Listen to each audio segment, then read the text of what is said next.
다음은 쉽게 접하기 힘든 교육 소식 골라서 전해드리는 글로벌 픽 시간입니다. 오늘은 길금희 기자와 함께합니다. 어서 오시죠. 안녕하세요. 첫 소식 보겠습니다.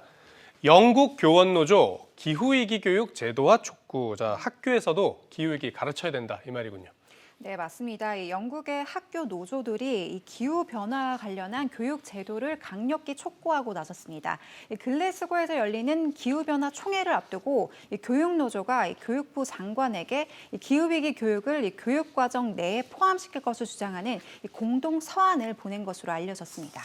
네, 이 건물도 친환경식으로 지어야 된다 이런 주장도 나왔다고요. 맞습니다. 이 노조는 정부가 적어도 2030년까지는 학교 시설을 재정비하고 보수해 줄 것을 주장하기도 했는데요. 실제 영국은 이 노후화가 심한 학교들에서 에너지 효율 등의 문제가 꾸준히 제기됐었는데요. 영국 일부 대학에서 기후 위기와 관련한 지침이나 계획 등을 속속 발표하는 상황에서 교육 당국이 더 광범위한 대안을 함께 내놓을 수 있을지 지켜봐야겠습니다. 네, 알겠습니다. 네, 두 번째 소식 보겠습니다. 자, 이번에도 노조와 관련된 얘기 같은데 노동자들, 인기 회사 스타벅스도 노조 없이는 싫다 이런 얘기를 했군요. 무슨 내용입니까? 네, 스타벅스는 이 창립국인 미국에서도 이 젊은이들이 가장 일하고 싶어하는 기업 중 하나인데요. 하지만 인기를 얻을수록 이 업무는 더 가중되기 마련이죠.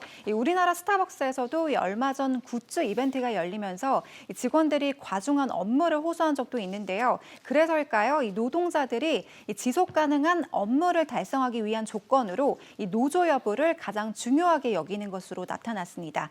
스타벅스를 비롯한 달러 제너럴, 아마존 지사 등에서 는 최근 젊은 세대를 중심으로 노조 창립 움직임이 나타나고 있는데요. 이에 스타벅스는 곧 노조 설립 투표를 앞두고 있고요. 아마존 역시 뉴욕 노조 지부 설립을 위해서 투표를 진행할 예정이라고 전해왔습니다. 네. 스타벅스 직원들을 이제 직원이라고 안 부르고 파트너라고 부르는 기업이지 않습니까? 이 파트너들이 노조를 만들겠다. 반응들이 좀 어떻습니까? 네, 회사들은 일단 모두 부정적인 의견을 내비쳤는데요. 이 스타벅스는 노조 결성에는 반대하진 않지만 이 노조와 같은 제3자를 끌어들이는 것이 자사 노동자들에게 최선의 이익이라고 생각하지는 않는다고 밝혔습니다. 한편 최근 갤럽 조사에 따르면요, 젊은 근로자들의 68%는 노조가 필요하다고 답했는데요. 지난 2009년 48%에 불과했던 찬성 의견은 시대가 흐를수록 더 늘어나고 있는 것으로 나타났습니다. 네, 10년 새 한 20%가 올랐다 이런 내용이군요. 네, 미국의 스타벅스 소식이었고요. 네, 마지막 소식 보겠습니다. 히잡 벗어라. 미국 학교 복장 규정 논란. 히잡이라면 이제 이슬람교 신자들이 얼굴을 가리고 머리 가리는 그 복장인데 이게 미국에서 문제가 된 겁니까? 네, 그렇습니다. 이 뉴저지주 메이플우드의 한 초등학교에서 이 7세 소녀가 착용한 히잡이 문제가 됐습니다. 이 담당 교사가 히잡을 억지로 벗겼다는 건데요. 이 내용은 삽시간에 미국 전역으로 확산되고 있는 상황입니다. 여론이 좋지 않았을 것 같은데 학교 측은 어떤 입장인지도 좀 궁금하고 알려주시죠. 네, 실제 이 조사를 해보니까요. 그날 이 학생은 실제로 히잡을 착용하지 못해서 이 후드티를 입은 채 여기 달린 모자를 쓰고 수업을 들었던 것으로 알려졌습니다.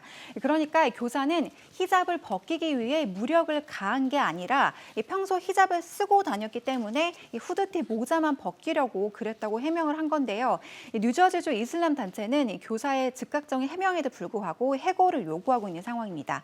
종교를 둘러싼 복장 제한 어디까지 존중해야 될까요? 우리도 계속해서 고민을 해봐야 될 문제 같습니다. 네, 히잡을 실제로 벗기지 않았는데 해고를 요구하고 있다. 좀 해프닝 같기도 하고 그런 소식인 것 같습니다. 길김 기자 오늘 잘 들었습니다.